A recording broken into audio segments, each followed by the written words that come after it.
নমস্কার,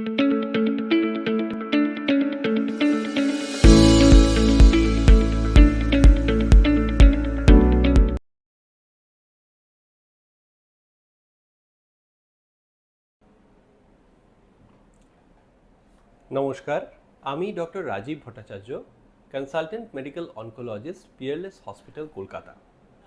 আজকে আমি আপনাদের কাছে বলতে এসেছি ওভারি ক্যান্সার নিয়ে। আপনারা জানেন যে ওভারি মানে হচ্ছে যেটা মহিলাদের মধ্যে থাকে ডিম্বাশয়, এবং এখান থেকেই ভবিষ্যতের যে প্রজেনি সেগুলি তৈরি হয়, এগস তৈরি হয়, সেগুলো ওভুলেশন হওয়ার পরে, ফার্টিলাইজেশন হওয়ার পরে আস্তে আস্তে একটি নতুন জীবন হিসেবে তৈরি করে। এই ডিম্বাশয় বা ওভারির মধ্যে যদি ক্যান্সার হয় তাহলে সেটিকে বলা হয় ওভেরিয়ান ক্যান্সার। এই ওভেরিয়ান ক্যান্সার কিন্তু বিভিন্ন ধরনের হতে পারে, বিভিন্ন টাইপের হতে পারে। যেমন ধরা যাক, মোস্ট কমনলি আমরা যেগুলো দেখি তার মধ্যে রয়েছে এপিথেলিয়াল ওভেরিয়ান ক্যান্সার, এছাড়া হতে পারে জার্ম সেল টিউমার, এছাড়া হতে পারে সেক্স কর্ড স্ট্রোমাল টিউমার্স। বিভিন্ন ধরনের ওভেরিয়ান ক্যান্সার কিন্তু আমাদের মহিলাদের মধ্যে আমরা দেখতে পাই। এছাড়া যদি সবথেকে কমন ওভেরিয়ান ক্যান্সারটা আমরা ধরি, মানে এপিথেলিয়াল ওভেরিয়ান ক্যান্সার, সেটারও বিভিন্ন রকমের টাইপ হতে পারে। যেমন ধরা যাক serous carcinoma, clear cell carcinoma, endometrioid carcinoma, borderline carcinoma, mucinous carcinoma. বুঝতেই পারছেন বিভিন্ন ধরনের ওভারির ক্যান্সার কিন্তু হতে পারে।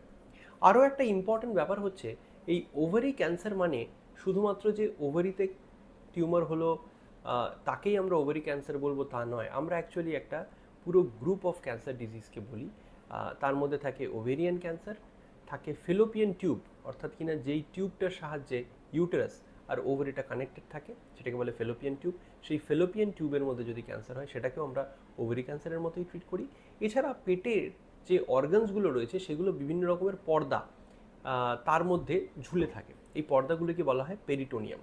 এই পেরিটোনিয়ামের মধ্যেও যদি ক্যান্সার ডেভেলপ করে তাহলে সেটাকে বলা হয় প্রাইমারি পেরিটোনিয়াল কার্সিনোমাটোসিস।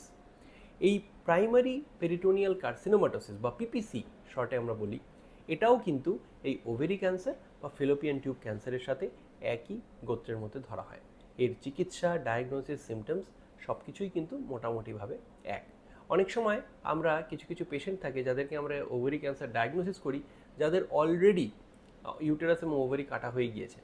তাদের মধ্যে যদি এই ধরনের ওভারি ক্যান্সারের মতো ফিচার্স আসে এবং বায়োপসি করার পরে আমরা যদি দেখি যে সেটা ওভারি ক্যান্সারের দিক নির্দেশ করছে, তাহলে আমাদের ধরে নিতে হবে এটা হচ্ছে প্রাইমারি পেরিটোনিয়াল কার্সিনোমাটোসিস। কি কি রিস্ক ফ্যাক্টরস থাকতে পারে? একটা হচ্ছে বয়স।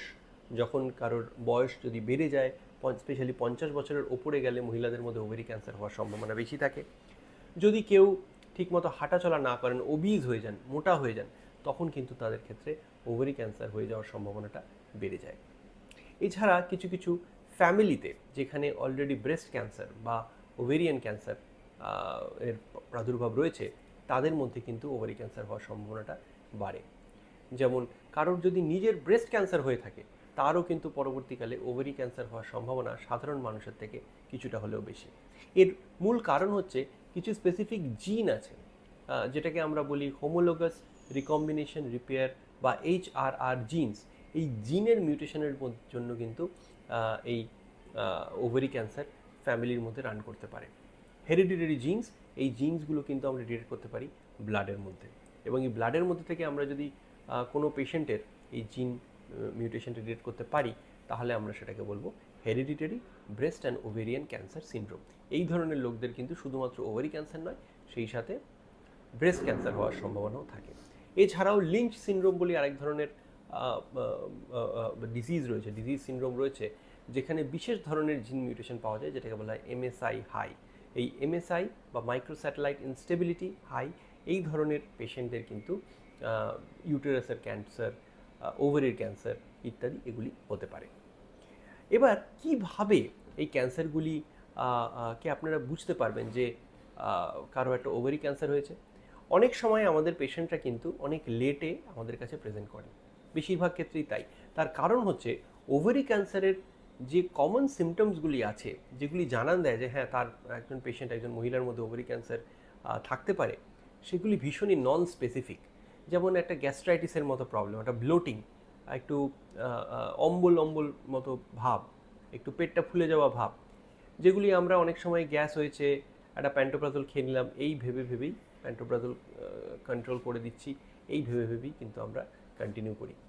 অনেক সময় তলপেটে ব্যথা হয়, বারবার পেচ্ছাপ করতে যেতে হয়, এক্ষেত্রেও এগুলোও কিন্তু ওভারি ক্যান্সারের একটা সিমটম হতে পারে। কিন্তু আমরা কী ভাবি, আমরা ভাবি নিশ্চয়ই একটা ইউরিনের ইনফেকশন হয়েছে, সেই অনুযায়ী আমরা অ্যান্টিবায়োটিক দিই, হয়তো কিছুটা মোমেন্টারি রিলিফ পাওয়া যায়, কিন্তু ভেতরে ভেতরে ওভারি ক্যান্সারটা বাড়তেই থাকে।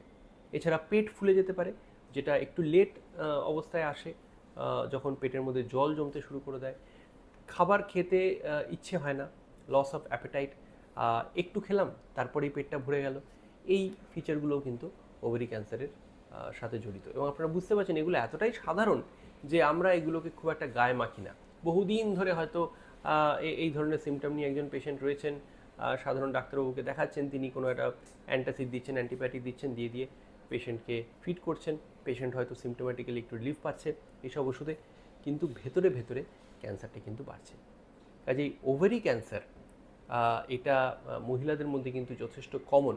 এটা মহিলাদের মধ্যে ব্রেস্ট ক্যান্সারের পরেই সবথেকে কমন সার্ভাইকাল ক্যান্সার, এবং তারপরে ওভেরিয়ান ক্যান্সার। সেই কারণে এই ব্যাপারটা কিন্তু সকলের মধ্যে ভাবা উচিত, স্পেশালি একটা বয়সের পরে, অথবা ফ্যামিলিতে যদি কারোর ব্রেস্ট ক্যান্সার বা ওভেরিয়ান ক্যান্সারের হিস্ট্রি থাকে, তাহলে অবশ্যই কোনো অনকোলজিস্টের কাছে গিয়ে একবার চেক করিয়ে নেওয়া উচিত যে তার সেই পেশেন্টের ওভারি ক্যান্সার হওয়ার সম্ভাবনা কতটুকু। কাজে আমি আশা করব যে এই নলেজটা নিয়ে আপনারা ওভারি ক্যান্সারকে কীভাবে আর্লি ডায়াগনোসিস করা যায় সেইটার চেষ্টায় থাকবেন। আজ এই পর্যন্তই, ধন্যবাদ।